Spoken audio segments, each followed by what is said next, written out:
প্ৰিয় বন্ধু বান্ধৱীসকল, আজিৰ এই ভিডিঅ'টো প্ৰত্যেকগৰাকী নাৰী আৰু ছোৱালীৰ বাবে অত্যন্ত জৰুৰী। মহিলাৰ দেহত এনেকুৱা এটা বস্তু আছে যিটো বস্তু কোনো পুৰুষে কেতিয়াও নষ্ট কৰিব নালাগে। যদি কোনো পুৰুষে নাজানি সেই বিশেষ বস্তুটো নষ্ট কৰে, তেন্তে তেওঁ গোটেই জীৱনটোৱে বিপদৰ মুখামুখি হৈ থাকিবলগীয়া হয়।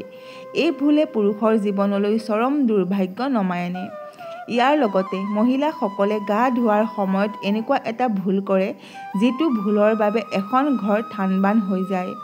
প্ৰিয় বন্ধু বান্ধৱীসকল, আজিৰ এই ভিডিঅ'টোৰ জৰিয়তে বাস্তু শাস্ত্ৰত উল্লেখ থকা এনে কিছুমান কথা জনাবলৈ গৈ আছোঁ, যিবোৰ কথা জনাৰ পিছত আপোনাৰ লগতে আপোনাৰ ঘৰখন বহু ক্ষেত্ৰত উন্নতি কৰিবলৈ সক্ষম হ'ব।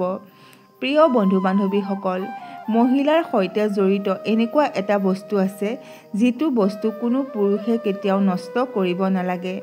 যদি কোনোবাই অজানিতে নষ্ট কৰে, তেনেহ'লে তেওঁক দুৰ্ভাগ্যই লগ নেৰা হয়। আমাৰ দেশত নাৰীক দেৱীৰ লগত তুলনা কৰা হয়, লক্ষ্মী বুলি কোৱা হয়। এখন ঘৰৰ মূল চাবিকাঠি হ'ল ঘৰখনৰ নাৰীগৰাকী। যিখন ঘৰত নাৰীক আদৰ কৰা নহয়, নাৰীক মান সন্মান দিয়া নহয়, কথাই কথাই নাৰীৰ অন্তৰত আঘাত দিয়া হয়, সেইখন ঘৰ কেতিয়াও উন্নতিৰ পথত আগুৱাই যাব নোৱাৰে। এগৰাকী প্ৰকৃত গৃহস্থী নাৰীয়ে কি কি ভুল কেতিয়াও কৰিব নালাগে, সেই বিধানটো আমাৰ শাস্ত্ৰত বিতংভাৱে লিখা আছে। যিখন ঘৰৰ মহিলাই বহু দেৰিলৈকে শুই থাকে, সেইখন ঘৰত কেতিয়াও মা লক্ষ্মীয়ে বাস নকৰে। যি মহিলাই ৰাতিপুৱা সোনকালে উঠি ঘৰ দুৱাৰ পৰিষ্কাৰ কৰে, তেনে ঘৰত কেতিয়াও ঋণাত্মক শক্তিয়ে বাস কৰিব নোৱাৰে। দেৰিলৈকে শুই থকা স্বাস্থ্যৰ বাবেও হানিকাৰক। বহু দেৰিলৈকে শুই থকা মানুহৰ এলাহ আৰু ভাগৰ বেছি হয়, যাৰ ফলত ঘৰখনৰ কাম-কাজত বিশৃংখলতাৰ সৃষ্টি হয়। দ্বিতীয়তে, যি মহিলাই নিজৰ চুলি আৰু ভৰি লেতেৰা কৰি ৰাখে, সেইখন ঘৰতো মা লক্ষ্মীয়ে বাস নকৰে। মহিলাৰ পৰিষ্কাৰ ভৰি আৰু পৰিষ্কাৰ চুলিয়ে এখন ঘৰৰ উন্নতি আৰু সৌন্দৰ্যক বুজায়। গতিকে এগৰাকী মহিলাই সদায় পৰিষ্কাৰ পৰিচ্ছন্ন হৈ থকাৰ লগতে নিজৰ ভৰিখন যাতে লেতেৰা হৈ নাথাকে আৰু সেই চুলিখিনি ধুই পৰিষ্কাৰ কৰি ৰাখে, শৃংখলভাৱে ৰাখে, তাৰ ওপৰত গুৰুত্ব দিব লাগে। তৃতীয়তে, হিন্দু ধৰ্মত গা ধোৱাৰ কিছুমান নীতি নিয়ম উল্লেখ আছে। সেই নীতি নিয়মবোৰ পালন কৰাটো প্ৰতিগৰাকী হিন্দু সনাতনীৰ বাবে অত্যন্ত প্ৰয়োজন। শাস্ত্ৰত উল্লেখ থকা মতে ৰাতিপুৱা 8 বজাৰ পিছত গা ধোৱাটো উচিত নহয়। এই সময়ৰ পিছৰ পৰা পৰিৱেশত ঐশ্বৰিক শক্তিৰ প্ৰভাৱ কমি যায়, যাৰ ফলত শৰীৰত উদ্দীপনা আৰু সতেজতা কমি যায়। 8 বজাৰ পিছত গা ধোৱা ব্যক্তিয়ে এলাহ অনুভৱ কৰে আৰু মুক্ত মনেৰে কোনো কামতে মন বহুৱাব নোৱাৰে। বিশেষকৈ মহিলাগৰাকীয়ে কেতিয়াও 8 বজালৈ গা ধুবলৈ থাকিব নালাগে। তেনে মহিলাৰ ঘৰত নেতিবাচক শক্তিৰ প্ৰভাৱ পৰে, ঘৰখনত সুখ শান্তি নাইকিয়া হয় আৰু যিমান কৰিলেও জোৰাব নোৱাৰে। যদি কেতিয়াবা বিশেষ কাৰণত 8 বজাৰ আগতে গা ধুব নোৱাৰে, তেন্তে 12 বজাৰ আগতে অৱশ্যেই গা ধুৱক। ভগৱান শ্ৰীকৃষ্ণই 12 বজাৰ পিছত গা ধোৱাটো দানৱ স্নান বুলি কৈছে। দুপৰীয়া 12 বজাৰ পিছত স্নান কৰাটো পাপৰ কাৰক হয় বুলি কৈছে। মহিলাসকলে গা ধোৱা পানীত সামান্য নিমখ মিহলাই ল'লে মা লক্ষ্মীৰ কৃপা লাভ কৰিব পাৰে আৰু এনে কৰাটো স্বাস্থ্যৰ বাবেও উপকাৰী বুলি কৈছে। লগতে এই উপায় কৰাৰ ফলত ঘৰখনত সুখ সমৃদ্ধিও বৃদ্ধি হয়। এগৰাকী মহিলাই এটা কথাৰ ওপৰত ধ্যান দিব লাগে। যেতিয়া আপুনি ৰাতিপুৱা খাদ্য প্ৰস্তুত কৰিব, সকলোকে দিয়াৰ আগতে অলপ অন্ন বা এখন ৰুটি গৰুৰ বাবে বেলেগকৈ ৰাখিব লাগে। যদি আপুনি সদায় এনেদৰে গৰুক ভোজন কৰাব পাৰে, তেন্তে ঘৰত কেতিয়াও খাদ্যৰ অভাৱ নহয় আৰু টকা পইচাৰো নাটনি নহয়। এইটো তেনেই সৰু কথা যেন লাগিলেও কিন্তু ইয়াৰ বহুত মহত্ব আছে। এখন ঘৰৰ উন্নয়ন সেইখন ঘৰৰ মহিলাসকলৰ ওপৰত নিৰ্ভৰশীল। এখন ঘৰ এটা পৰিয়াল সুন্দৰভাৱে পৰিচালিত কৰি সেই ঘৰখন দোপতদোপে আগবঢ়াই লৈ যাবৰ বাবে এগৰাকী আই মাতৃৰ গাত 7টা গুণ থকাটো অত্যন্ত জৰুৰী। এই কথা ভগৱান শ্ৰীকৃষ্ণই অৰ্জুনক কৈছিল। হে অৰ্জুন, যদি এগৰাকী আই মাতৃৰ গাত এই 7টা গুণ থাকে, তেন্তে তেওঁতো উদ্ধাৰ হ'বই, তেওঁৰ লগতে সেই ঘৰখন, সেই পৰিয়ালটো উদ্ধাৰ হ'ব। প্ৰিয় বন্ধু বান্ধৱীসকল, যদি আপোনাৰ গাতো এই 7টা গুণ আছে, তেন্তে আপুনি পৰম ভাগ্যৱান। আৰু যদি নাইও তেন্তে আজিৰ এই ভিডিঅ'টো চাই আপুনি গম পাব যে এগৰাকী প্ৰকৃত মহিলাৰ গাত কি 7টা গুণ থকাটো অত্যন্ত প্ৰয়োজন বুলি ভগৱান শ্ৰীকৃষ্ণই কৈছিল। তেন্তে আহক জানো এগৰাকী প্ৰকৃত মহিলাৰ গাত কি 7টা গুণ থাকিলে এখন ঘৰ, এটা পৰিয়াল, এখন সমাজৰ উন্নতি হয় বুলি কৈছে। প্ৰথমটো গুণ হৈছে কীৰ্তি। কীৰ্তি শব্দৰ অৰ্থ হৈছে মহিলাসকলে যি কাম কৰে সেই কাম আনৰ দ্বাৰা প্ৰশংসনীয় হ'ব লাগে। আমাৰ প্ৰায়সকল আই মাতৃ ঘৰুৱা কামত অভ্যস্ত। তেওঁলোকে ঘৰখনৰ প্ৰত্যেকটো কামেই কোনো আখুৱা নোহোৱাকৈ খুব পৰিষ্কাৰ পৰিচ্ছন্নভাৱে কৰিব লাগে। যদি তেওঁলোকে ঘৰটো সাৰোঁতে বিচনা তলখন নসৰাকৈ থৈ আহে তেন্তে অন্য এগৰাকীয়ে দেখিলে যে বিচনা তলখন সাৰিবলৈ থাকি গ'ল। তেওঁ সাৰিলে আৰু ক'লে যে কোনেনো সাৰিছিল ঘৰটো বিচনা তলখন নসৰাকৈয়ে থৈ গ'ল। তাৰপিছত বিতৰ্কৰ সৃষ্টি হয়। তাৰপিছত ঘৰখনত অশান্তিময় পৰিৱেশ এটাৰো সৃষ্টি হয়।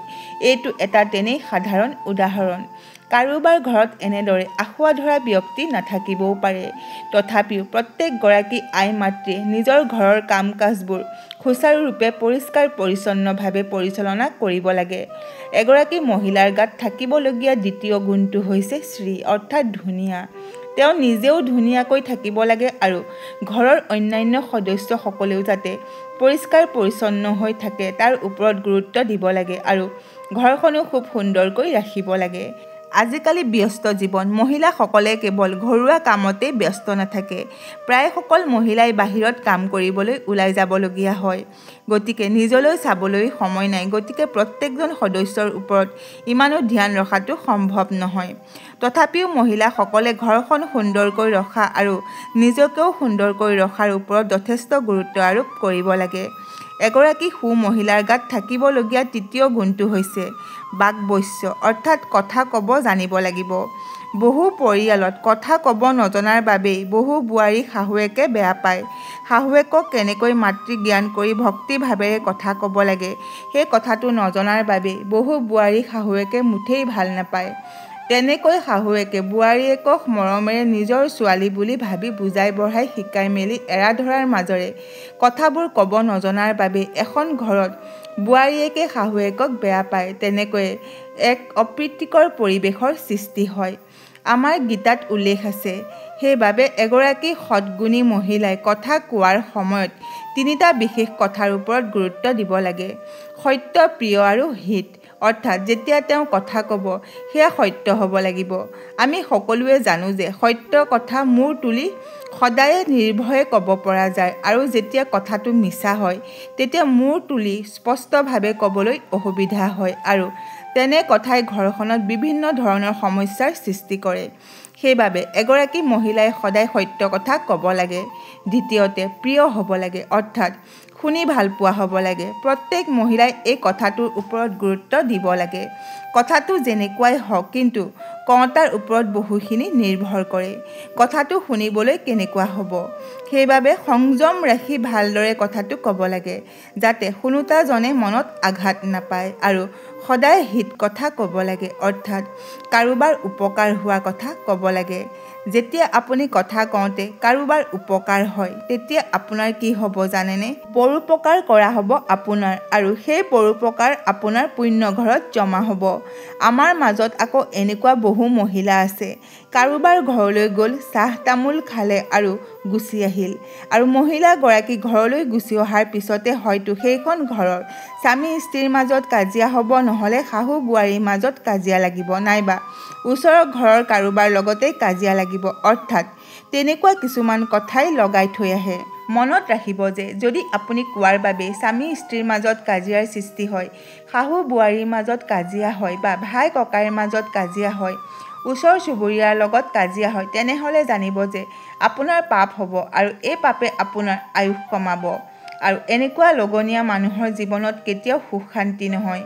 চতুৰ্থ গুণটো হৈছে ধৃতি অৰ্থাৎ ধৈৰ্য।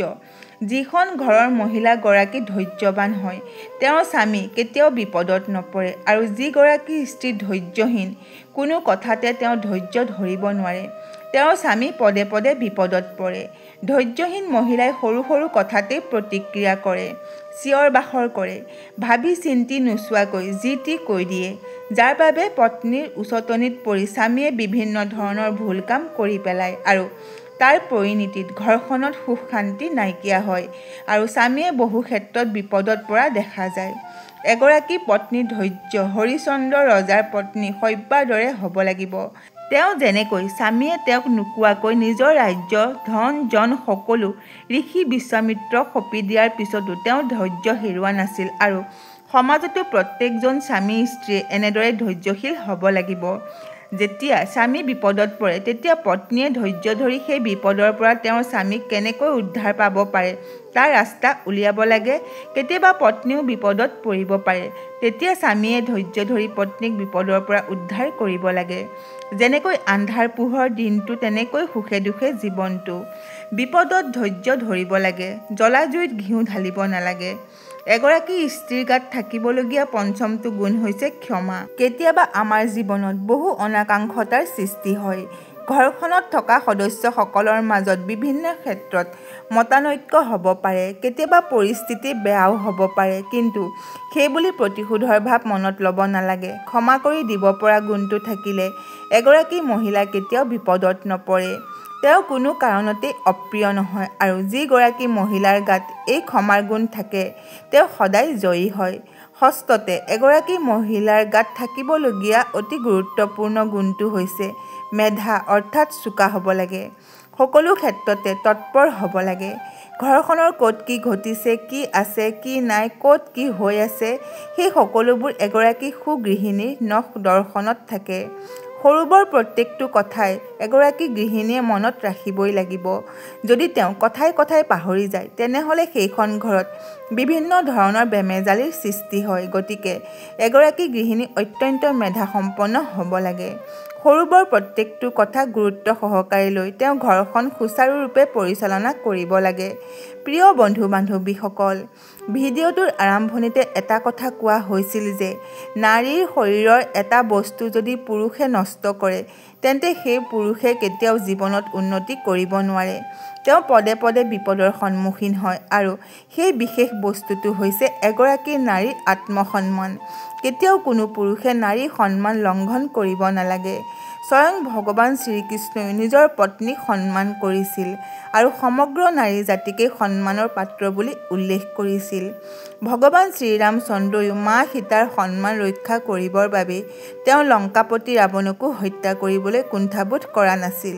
সেইবাবে নাৰীক কেতিয়াও অসন্মান কৰিব নালাগে। সেয়া লাগিলে নিজৰ পত্নীয়ে হওক, মাতৃয়ে হওক বা অন্য কোনোবাই নহওক কিয়। আশা কৰিলোঁ আজিৰ এই ভিডিঅ'টো আপোনালোকৰ ভাল লাগিল। যদি ভাল লাগিল তেন্তে আমাৰ এই চেনেলটো লাইক কৰক, শ্বেয়াৰ কৰক আৰু লগতে আমাৰ এই চেনেলটো ছাবস্ক্ৰাইব কৰি দিয়ক। আজিলৈ ইমানেই। শুনি থাকক জ্ঞানৰ গংগা।